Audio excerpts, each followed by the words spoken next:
तो 5th class में scout में थे आप? बचपन से ही मुझे लिखने का भी शौक था। इतने कम उम्र में आपने इतना सोचा? हमसे न तू खाने की न पीने की बात कर, हाँ, मर्दों की तरह दुनिया में जीने की बात कर। इस तरह की सोच रखते थे तो बड़ी बात है। वो एक ऐसे हालात का वक्त ऐसा था कि बहुत लोगों को खो दिया। आपने बहुत अच्छा फैसला लिया। हमने एक फिल्म में रोलर स्केटिंग देखी। अच्छा, घर में बताया नहीं लोगों को? अमाउंट बड़ा बड़े भाई का था तो चांस, वैसे भी उनको चांस मिलना था। पहले ख्वाब की ताबीर हो गई आपकी जो आपने रात में अब एक स्केट्स लाना है जो जूतों में पहिए से लग जाते हैं, लग जाते हैं। क्योंकि हम रोलर स्केटिंग भी नहीं जानते थे। हाँ, बचपन में ऐसा होता है। ये नेशनल चैंपियन हुआ पहली दफे ब्रिज जंप का। अभी तो आपने चलना शुरू अभी 3 दिन के अंदर इतना एक्सपर्ट हो गया कि मैं सड़क पर फर्राटे से दौड़ रहा था। तो आपके भैया की क्या हालत है? हमसे बड़ा 30 मार खामा था कौन। और वो कोशिश कर रहा, रोजी रोटी की कोशिश कर रहा, वो भी एक स्ट्रगल है। रेड एंड व्हाइट कंपनी चाहती थी कि हम भी किसी ऐसे स्पोर्ट्समैन को स्पॉन्सरशिप दें। इतना लंबा रास्ता सफर इसमें हमारी उनकी 1 करोड़ रुपए की डील हुई कि सीता गीता फिल्म ने आपको ऐसा इन्फ्लुएंस किया। भुट्टो को फांसी की सजा अनाउंस हो गई तो उन्होंने कहा हम इंडियन सिटीजन को ट्रांजिट वीजा नहीं देंगे। 16-17 साल की उम्र में आदमी ये हो जाता है। ऑल इंडिया रेडियो आगरा का मैं परमानेंट राइटर रहा। सेटिंग से आप लाहौर तक गए? कहाँ? अलीगढ़ से? मैंने इंग्लिश का अखबार निकाला यहाँ से। ये खलिश मौत तक रहती। मैं पकड़ता रहा जिंदगी को मगर जिंदगी 2 कदम पीछे हटती।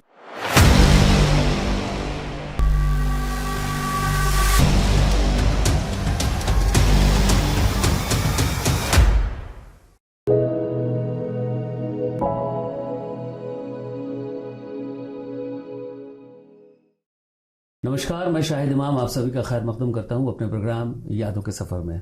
आज जिस शख्सियत से आपकी मुलाकात कराने जा रहे हैं वो ज़मींदार फैमिली से ताल्लुक़ रखते हैं। ज़मींदार फैमिली से ताल्लुक़ रखने का मतलब है कि उनकी ज़िंदगी में परेशानियां तो सभी की ज़िंदगी में आती हैं, लेकिन कोई इक़्तिसादी प्रॉब्लम उनके साथ जो है वो, यानी कि फाइनेंशियल प्रॉब्लम उनकी ज़िंदगी में नहीं रही। उनके फादर जो है वो SDM के पोस्ट से रिटायर हुए, इसलिए उनकी स्कूलिंग भी बहुत अच्छी हुई। बाद में उन्होंने AMU से, अलीगढ़ मुस्लिम यूनिवर्सिटी से तालीम हासिल किया, लेकिन इस बीच में उनको स्पोर्ट्स में भी दिलचस्पी हुई और स्पोर्ट्स में उन्होंने बहुत काम किया। और शायद वो, जैसा कि हमें पता चला कि वो स्केटिंग के ज़रिए जो है वो लाहौर तक चले गए खुद अकेले। और इसके अलावा उनको जर्नलिज्म में भी थोड़ा इंटरेस्ट है, कुछ अखबारात भी निकाले जो और मैगजीन्स भी निकाले। तो आइए उनसे मुलाकात करते हैं। नमस्कार जी। जी बताइए, कैसे हैं आप? मैं ठीक हूँ। सेहत ठीक ठाक है? जी जी जी। कितनी उम्र हो गई आपकी? मैं नियर अबाउट 60 हूँ। एक्चुअली देखिए, इस प्रोग्राम का मकसद जो है ना हमारा वो ये है कि दुनिया भर में और हिंदुस्तान में बहुत सारे लोग हैं, बहुत मशहूर लोग हैं, उन्हीं के इंटरव्यू पूरे ज़माने में दिखते रहते हैं, है ना। उन्हीं की ज़िंदगी के बारे में लोग जानते हैं। तो हमारे आसपास भी लोग हैं बहुत सारे जिन्होंने बहुत बड़े बड़े काम किए हैं, बहुत स्ट्रगल भी की है, बहुत स्ट्रगल करके कुछ किसी मुकाम तक पहुँचे हैं। माना कि उस मुकाम तक नहीं पहुँच पाए जहाँ के लोगों के इंटरव्यू दिखाए जाते हैं, तो क्या उनकी ज़िंदगी लोगों तक नहीं आनी चाहिए, है ना। तो ये सोच करके हमने ये प्रोग्राम शुरू किया है यादों का सफ़र, ताकि हमारे और आप जैसे लोगों की ज़िंदगी भी लोगों तक पहुँचे, है ना। उनके भी स्ट्रगल, उनके भी कोशिशें जो है वो लोग जाने कि कहाँ क्या हुआ। हाँ, थोड़ा इंस्पायर हो लोग उससे भी शायद, है ना। बड़े लोगों से तो बहुत इंस्पायर होते हैं, हम जैसे लोगों से भी थोड़ा इंस्पायर हो। अगर ना भी हो तो कम से कम पता तो चले कि हमने भी कोशिश की है कुछ, है ना भाई। अब एक प्रोग्राम में एक ऐसे साहब आए जिनके फादर की डेथ 4 साल की उम्र में हो गई, है ना। और उन्होंने पढ़ने के लिए ना जाने क्या क्या किया, है ना। और फिर इंस्पेक्टर तक के पोस्ट तक पहुँचे। भले वो इंस्पेक्टर ही सिर्फ बने, लेकिन उनका स्ट्रगल जो है ना वो देखिए, है ना।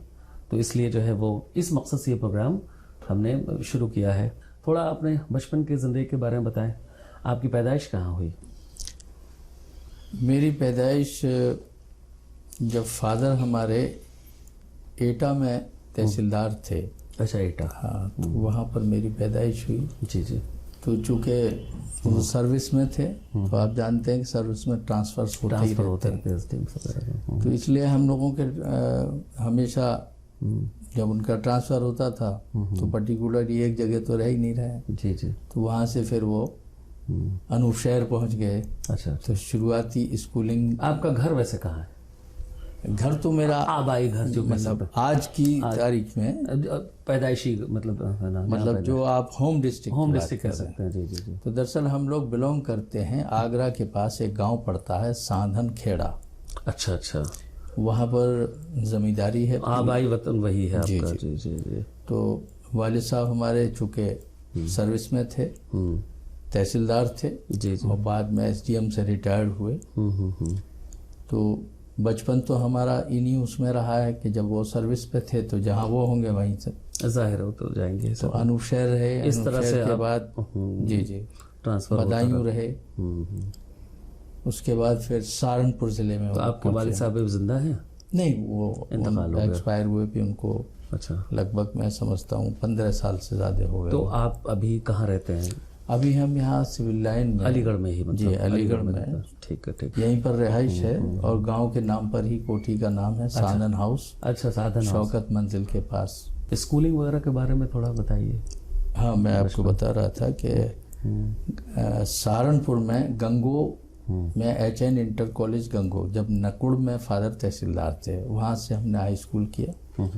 उसके बाद एक एजुकेशन पॉइंट ऑफ व्यू से फादर ने अलीगढ़ में, जैसे स्कूल में बचपन में किस उम्र की बात कर रहे हैं आप? उस स्कूल में जब थे किस एज में थे आप उस वक्त? अनूपशहर में। अनूपशहर में किस क्लास में थे, किस उम्र में? अनूपशहर में मैं 4th क्लास में था। 4th क्लास में थे। उस वक्त से आपको याद है सब? जी जी। तो कुछ उस वक्त की कुछ यादें? कुछ मैं 4th क्लास में भी बहुत एक्टिव था, और जब मैं 5th में पहुंचा तो स्काउटिंग के अंदर, स्काउटिंग, हाँ 5th क्लास में? हाँ, तो वहाँ स्काउटिंग के अंदर हमारा जो है शौक भी था। तो उसके अंदर उन लोगों ने हमें मॉनिटर बना रखा था। तो मैंने स्काउटिंग में भी काफ़ी काम किया। तो 5th क्लास में स्काउट में थे आप? जी जी। उसके बाद फिर वहाँ से, तो स्काउट का तो कैंप वगैरह भी जाता है? हाँ, तो आप लेकिन रहा वो असल में वहाँ पर एक कार्तिक का मेला, जिसको कतकी का मेला बोलते हैं। जी जी। तो उसमें स्काउटिंग वालों की ड्यूटियां लगा देते थे वो। वैसे तो छोटे बच्चे क्या करेंगे, लेकिन वो एक तरीके का, उसे भी आप इंजॉय वाले मामले को ले सकते हैं। लेकिन उस वक्त ऐसा लगता था कि जैसे आपने किसी को कोई पावर दे दी है। भाई, तो उस तरीके से वो पूरा रुमाल और वो रुमाल, हाफ पैंट खाकी का पूरा वो हम लोग भी स्काउट में रहे। और बड़ा जो है वो 15 अगस्त और 26 जनवरी को फंक्शन में जाते थे, और वो गाना बड़ा हमने गाया है, मेरे देश की धरती सोना उगले उगले हीरो मोती वाला। तो इसलिए बहुत अच्छा वो रहा। और आपको ताज्जुब होगा कि मैं बचपन से ही मुझे लिखने का भी शौक था। जी जी जी। तो मैं 7th क्लास में जब था, नहीं अभी थोड़ा सा वहीं अभी रहे, है ना? कोई फेवरेट टीचर भी तो रहे होंगे बचपन में, वो तो होता है थोड़ा। असल में इतने उस पर बहुत सारी बातें तो अभी याद भी नहीं है। थोड़े और बड़े होकर एक हमारे यहाँ एक वो पहलवान टाइप जो स्पोर्ट्स के टीचर थे, तो वो बहुत मानूस थे हमसे, तो उनसे हमारा थोड़ा सा वो था। इसीलिए थोड़ा आपका स्पोर्ट्स की तरफ रुझान भी रहा? स्पोर्ट्स में रहा ऐसा, हाँ, रुझान भी हो गया आपका स्पोर्ट्स की तरफ। हाँ, आप क्या बता रहे थे अभी?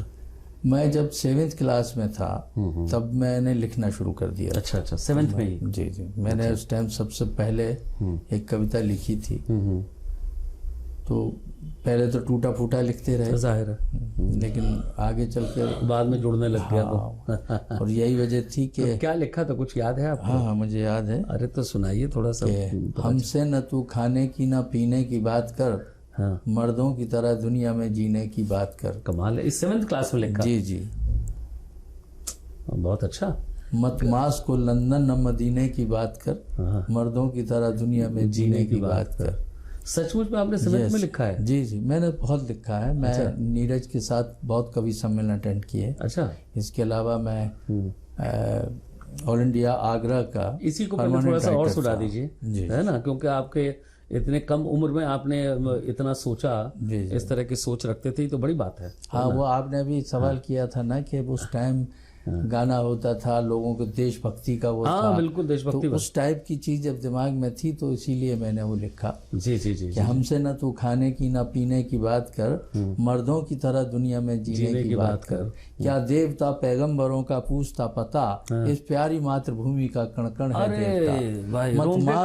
मत मास को लंदन न मदीने की बात कर, मर्दों की तरह दुनिया में जीने की बात कर।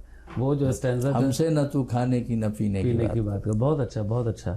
तो बड़ा, तो आपको तो बड़ा अप्रिशिएशन मिलता होगा स्कूल में? हाँ, बहुत बहुत बहुत ज्यादा, है ना? मैंने आपको बताया, मैं हमेशा से बिल्कुल टॉप रहा हूँ अपने उसमें। हाँ। और यही वजह थी कि हमने अपनी जिंदगी में स्ट्रगल भी मान सकते हैं आप, हाँ, कि जो कोशिश की नहीं वो, हाँ देखिए, कामयाबी मिली। स्ट्रगल बिल्कुल दो तरह के हो सकते हैं। एक स्ट्रगल जो है बिल्कुल कुछ नहीं है और वो कोशिश कर रहा है, रोजी रोटी की कोशिश कर रहा है, वो भी एक स्ट्रगल है। और एक स्ट्रगल है कि भाई उसके पास है लेकिन फिर और भी जिंदगी में कुछ करना चाहता है, वो भी एक स्ट्रगल है। लेकिन कभी कभी ऐसा होता है कि आदमी बहुत कुछ करना चाहता है और वो कर सकता है, लेकिन हालात ऐसे हो जाते हैं कि वो कर नहीं पाता। हाँ, उसके अंदर वो सारी चीजें हैं, हाँ वो क्वालिटीज हैं। हाँ, लेकिन हालात ऐसे हैं, जैसे कि मैं जब लाहौर गया था स्केटिंग 7th क्लास के बाद चले, हम लोग ग्रेजुअली बढ़ेंगे। जी 7th के बाद फिर अनूप शहर से फादर सहारनपुर पहुंच गए। तो सहारनपुर में मैं हाई स्कूल में आ गया उस टाइम। अच्छा। फादर बुढ़ाना तहसील में भी रहे, तो वहाँ भी स्कूलिंग थी, बल्कि ये मानिए हाई स्कूल में आप आए। हाँ, तो आपके लिखने का जो वो था वो तो जारी रहा। हाँ वो मेरा जारी रहा, लेकिन तो उस बहुत वक्त तक अच्छा बहुत स्पीड में नहीं था। अच्छा, कम था, लेकिन तो फिर जाहिर है मैं- स्टूडेंट थे तो उस वक्त कम ही रहेगा। जी तो क्या मतलब किसी फंक्शन वगैरह में जाया करते थे कॉलेज का, स्कूल कॉलेज के बहुत फंक्शन अटेंड किए, बल्कि ज़्यादातर कॉलेज में जो भी फंक्शन होते थे उसमें हम ज़रूर पार्टिसिपेट करते थे। और यही वजह थी कि नाटक हुए, अच्छा ड्रामा वो भी किया हुए, इन सब चीज़ों में स्कूल का, क्योंकि मैं बहुत वो रहा, हाँ, तो उसमें सभी लोग हमें उसमें और जाहिर है वो इन्वॉल्व करना चाहते हैं हर चीज में। तो कोई ऐसा प्ले स्पीच भी देते थे। नहीं, मैं आपको बताऊं कि मुझे जैसे उन्होंने कोई पार्ट बता दिया और हमने उसकी एक्टिंग की, तो इस टाइप का मामला था। हाँ। तो कुछ याद वाद है अभी? इतना सब याद नहीं है, लेकिन यह है कि फिर भी जो है, हाँ मतलब ये है कि आपने किया है, मतलब ठीक। तो AMU आ गए फिर? और जब मैं AMU आ गया तो मैं यहाँ PUC से मैंने स्टार्टिंग की। अच्छा, हम ये भी जानना चाहेंगे बीच में कि आप कितने भाई बहन थे? जी हम बेसिकली 4 भाई थे और 4 बहनें थी। ओह, हाँ। तो वो सब कैसे हैं, कहाँ हैं सब? आज जो हैं हमारे 2 भाई एक्सपायर हो गए ओह, और अभी हम 2 भाई हैं। सबसे बड़े भाई एग्जीक्यूटिव इंजीनियर थे हिडोल्डी में। उनसे छोटे जो थे वो सिविल के लीडिंग वकीलों में हैं, वो मौजूद हैं। उनसे छोटे AMU में प्रोफेसर थे, साइकोलॉजी डिपार्टमेंट में चेयरमैन थे। और मैं सबसे लास्ट में। Psychology AMU? वो साइकोलॉजी डिपार्टमेंट जो थे वो भी एक्सपायर हो गए अभी, जो कोरोना पीरियड आया अच्छा, था। कोरोना में जो है वो, अच्छा। मुझे भी कोरोना हुआ, लेकिन यह है कि मैं इत्तेफाक से फेस कर गया, वो नहीं कर पाए। अच्छा, वो एक ऐसे हालात का वक्त ऐसा था कि बहुत लोगों को खो दिया।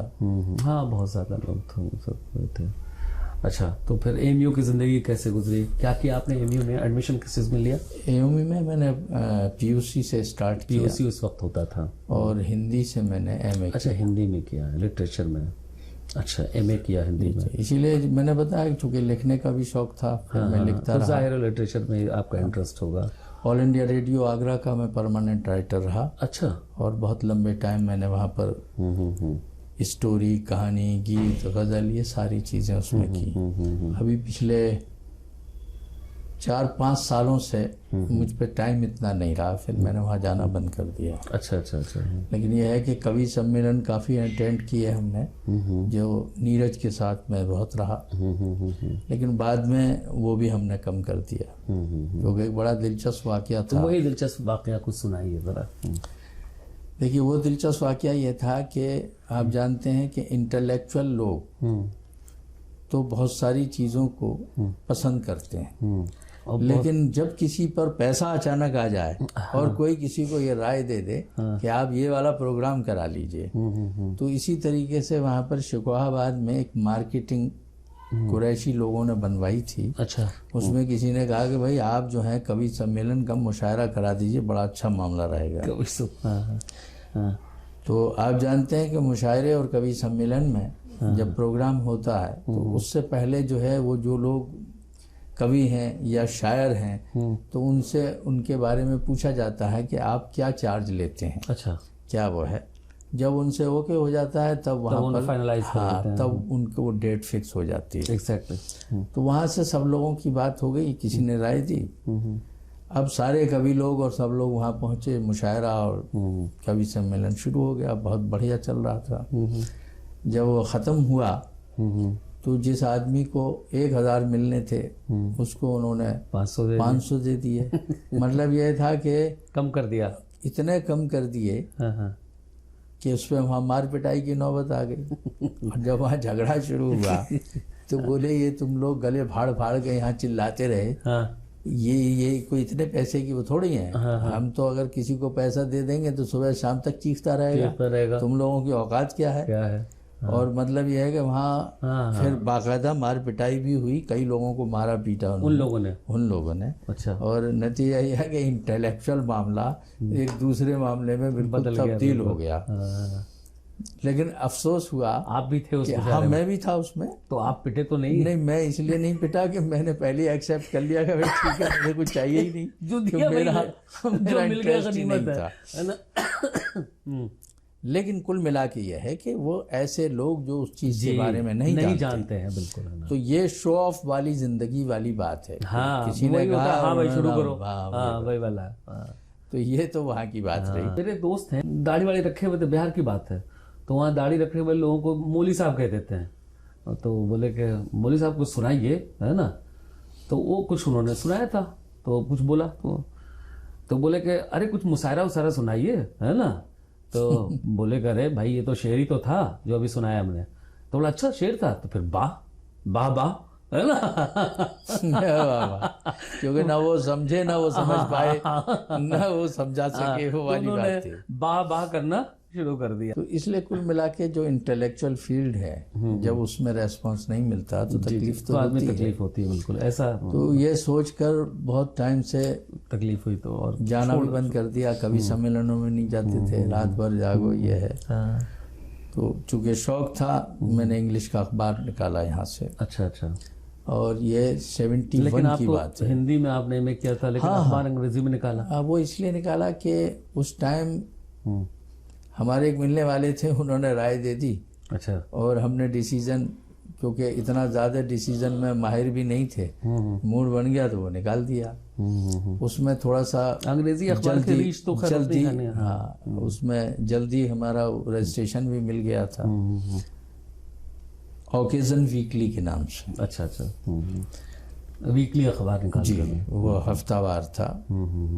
लेकिन हफ्तेवार के बाद फिर उस फील्ड में पैसा, चूँकि हमने कभी किसी चीज़ से कंप्रोमाइज़ नहीं किया, मिला नहीं, स्पॉन्सरशिप ना तो हमें एडवर्टीजमेंट मिले, ना कुछ हुआ। और हमने उस टाइम बहुत अच्छा अखबार निकाला, बड़ा अच्छा इन्वेस्ट किया।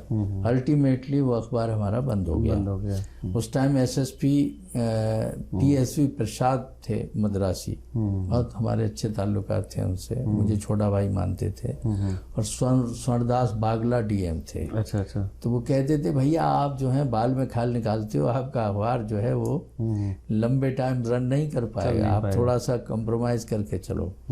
लेकिन वो एज फैक्टर समझ लीजिए, उम्र के अंदर ऐसा था कि कहीं कोई वो नहीं रहा। और रहा ये कि एक बहुत अच्छा पैसा खराब करके बंद कर दिया और अखबार को बंद करना पड़ा। जी। लेकिन चूंकि कलम चलाने की आदत थी, वो जारी रही। हाँ, लेकिन थोड़ा सा बीच में स्पोर्ट्स का भी तो आपका इंटरेस्ट था ना, तो थोड़ा उस पर बात कर लें, फिर इस पर आएंगे। जी हाँ, स्पोर्ट्स की बात यह है, चूंकि मुझे अगर आप उस चीज़ के बारे में थोड़ा वाइडली समझें, हाँ, तो मज़ा आ जाएगा आपको। बिल्कुल। क्योंकि मैं जिस टाइम हाई स्कूल में था जी, और बड़े भाई हमारे जो यहाँ प्रोफेसर थे जी साइकोलॉजी में, जी, वो उस वक्त वहाँ पर इंटर क्लास में थे। अच्छा। तो हमने एक फिल्म में रोलर स्केटिंग देखी। अच्छा। और उसके बाद फिल्म थी वो, शायद सीता और गीता फिल्म थी। अच्छा, दिलीप कुमार की। और नहीं, संजीव कुमार। अच्छा, हेमा मालिनी। लेकिन हाँ, हेमा मालिनी से। और नतीजा ये हुआ कि पूरी रात हम ख्वाबों में स्केटिंग करते रहे। अब सुबह उठने के बाद हमारे दिमाग में स्केटिंग का भूत था। हाँ, बचपन में ऐसा होता है ये। अब चूंकि मैं स्केटिंग जानता तो था ही नहीं, हमने पहली दफे देखी फिल्म में थी। बिल्कुल। अब मैंने बड़े भाई को बताया, वो भी इंटरेस्टेड हुए। मैं चूंकि खर्चीला बहुत था जी, तो मेरी पॉकेट मनी अक्सर वक्त से पहले ख़त्म हो जाती थी। लेकिन चूंकि बड़े भाई जो थे हमेशा बड़े सेफ साइड चलते रहे, और अपनी ज़िंदगी में भी उन्होंने हमेशा बड़ा सेफ साइड काम किया। तो उनके पास अक्सर रहते थे। अब हम दोनों में बात हुई कि भाई एक स्केट्स लाना है। वो ख्वाब रात में देखा था आपने? तो ये सुबह की बात है, मतलब ये सुबह की बात है। तो उस टाइम तक हमको यही अंदाजा नहीं था कितने का स्केट होगा, क्या होगा। हमारे लिए तो कहते भी क्या है इसे, है ना? हमारे लिए तो बड़ी सरप्राइजिंग चीज थी। पहिए वाला जूता। हाँ, तो हम सोचते थे कि ये कोई बहुत महंगा होगा। और उसके बाद हुआ ये कि मैं गया स्पोर्ट्स की दुकान पे, मैंने उनसे पूछा, मैंने कहा भाई वो जो जूतों में पहिए से लग जाते हैं। हाँ, तो क्योंकि हम रोलर स्केटिंग भी नहीं जानते थे। तो मैंने कहा वो आप क्या मिल जाएंगे क्या? जूते या पहिया? हाँ, या पहिए वाला जूता? नहीं, जो जूतों में पहिए से लग जाते। वही। तो बोले कि हाँ हमारे पास है इसे स्केट कहते हैं। स्केट कहो ना। वो बोला हाँ, मैंने दिखाई। अब उन्होंने जो हमें स्केट दिखाया वो लोहे के पहिए थे उसमें। अच्छा। बहरहाल साहब मैंने कहा कितने के हैं? तो उन्होंने कहा भाई ये 60 रुपए के हैं। अच्छा। वाकई में 60 रुपये। आप समझ लीजिए 71 के आसपास या 70। वो पता चल जाएगा नेट पे सर्च करने के। सीता गीता फिल्म कब रिलीज हुई थी? हाँ, वो बहुत पुरानी वो है। उस टाइम बड़ा महंगा, उतना पैसे का वो। बहरहाल मैं आके मैंने बताया तो बड़े भाई बोले कि तुम पर कितने पैसे हैं? मैं कहा मेरे पास तो 10 रुपये है। 10 रुपये है। मैंने कहा अच्छा। तो बोले कि चलो ठीक है, बाकी मैं दिए दे रहा हूँ। बहरहाल साहब वो 60 रुपए के स्केट्स हम खरीद लाए। अच्छा, घर में बताया नहीं लोगों को? नहीं, औरों से मतलब ही नहीं, पेरेंट्स को मतलब वो नहीं, वो कोई ऐसी चीज थोड़ी थी कि उन्हें क्या बताया। नहीं, अरे ये तो हम दोनों ने आपस में ही कर लिया ना काम। हाँ। अब हुआ ये कि साहब वो स्केट्स आ गए। अब चूंकि अमाउंट बड़े भाई का था तो चांस वैसे भी उनको चांस मिलना था पहले। तो वो उन्होंने स्केट्स अपने बांधे और वो थोड़े से जैसे गिर गए तो एकदम उन्होंने जोरदार पटक लगी। फिर वो खड़े, फिर गिरे। तो उन्होंने तो उसे छोड़ के दिया। बोला यार मेरे बस का नहीं है। अब वो साहब मेरा चांस हुआ, मैंने पैर में बांध लिए। तो वही हाल मेरे साथ हुआ। हमें कोई सिखाने वाला नहीं था, ना हम जानते थे कि कैसे चलेगा।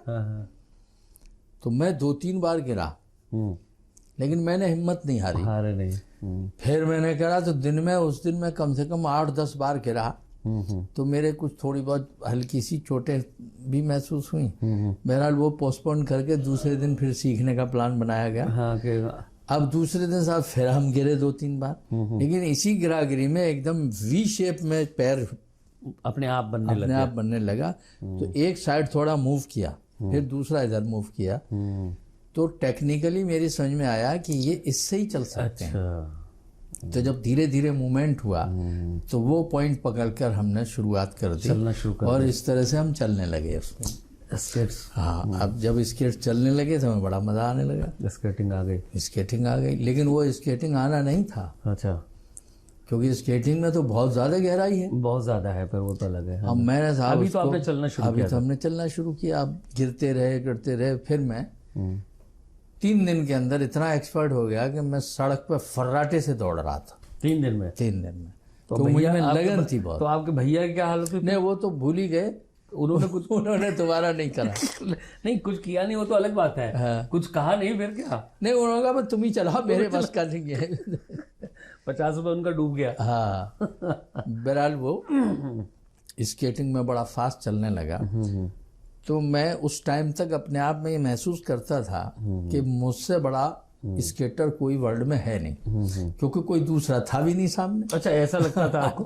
मैं वही चीज आपको बता रहा हूँ, जब सामने कोई दिखाई नहीं दे रहा, कंपटीशन में ही नहीं है और हमने देखा ही नहीं है, तो फिर हमसे बड़ा 30 मार खामा था कौन?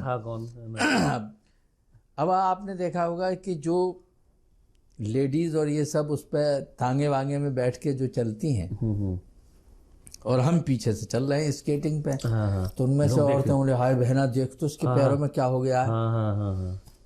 तो बोले कह रहा नहीं हो गया, ये तो कोई मशीन लगा के घूम रहा है। मतलब उन्हें भी नहीं पता था। और जब वो लोग चर्चा करते थे हाँ, तो तो बड़ा हमें मजा लगता आता था कि भाई वाह, हम वाकई में हमारे अंदर कोई बात है। और इस तरह से हमने स्केटिंग सीख ली। हाँ, मतलब वो ख्वाब की ताबीर हो गई आपकी, जो आपने रात में अब देखा। आप आगे सुनिए कितना मजे की बात है। उसके बाद हुआ एक बार बड़े भाई मुझसे बोले, उन्होंने शायद टीवी पे कहीं देख लिया, बैक स्केटिंग, उल्टे भागते हुए। अच्छा अच्छा, हाँ। बोले इसमें तो उल्टी भी चलते हैं सीधे वगैरह में। मैंने कहा जी इसमें कोई इंजन लगा हुआ है या बैक गियर लगा हुआ है? मतलब मैंने वो बात मानी नहीं कि हाँ ये बैक स्केटिंग हो सकती है, क्योंकि हम उसके बारे में जानते नहीं थे। अब साहब उसके बाद हम आ गए अलीगढ़ और हमारा यहाँ एडमिशन हो गया पीयूसी में, AMU अलीगढ़ मुस्लिम अलीगढ़। तो यहाँ कालरा स्पोर्ट्स जो था आपके रेलवे रोड पे, तो हम वहाँ पहुँचे और सबसे पहले हमने वहाँ पर स्केट्स देखा जो फाइबर उसका था। अच्छा, वो पहिया फाइबर का था। अब तक तो हम लोहे वाले पे थे। हमारा कॉन्सेप्ट ही नहीं था कि इससे भी बढ़िया कुछ होगा। हाँ। तो वहाँ पहली दफे फाइबर वाला उसने मुझे दिखाया और फिक्स्ड बेयरिंग के भी स्केट्स थे। अच्छा। वहीं पर एक आदमी और बैठा हुआ था, उन्होंने हमसे इंट्रोडक्शन लिया, भाई आप स्केटिंग जानते हैं? मैंने अरे मैं तो बहुत बड़ा स्केटर हूँ। अच्छा, बोले कितने बड़े हो? मैं तो बहुत दूर दूर तक पता नहीं कितनों को सिखाया और ये किया और वो किया, हमने डिंग मार ली। ऐसा होता ही है। कोई एज क्या थी उस वक्त आपकी? मैं उस टाइम 16 साल की। अच्छा, 16 साल तो जाहिर है, तो फिर तो मजा ही आ रहा है जिंदगी में। बहुत ही वो ऐसा पीक टाइम होता है कि क्या उस वक्त तो आदमी से छत से भी नीचे गिर जाए तो मजा आएगा उसे। कुछ नहीं, बिल्कुल बड़ी वो था। वही मैं बताऊंगा आपको, ठंडी ठंडी हवा लगेगी। अब वो हुआ ये कि हमने तो बोले आप मुझे सिखाएंगे? हाँ बिल्कुल। तो बोले आप कल जिम्नेजियम आ जाइए। मैंने कहा ये कहाँ है? बोले फिर उन्होंने लोकेशन बताई यूनिवर्सिटी की। आपको पता है वो कौन शख्स था?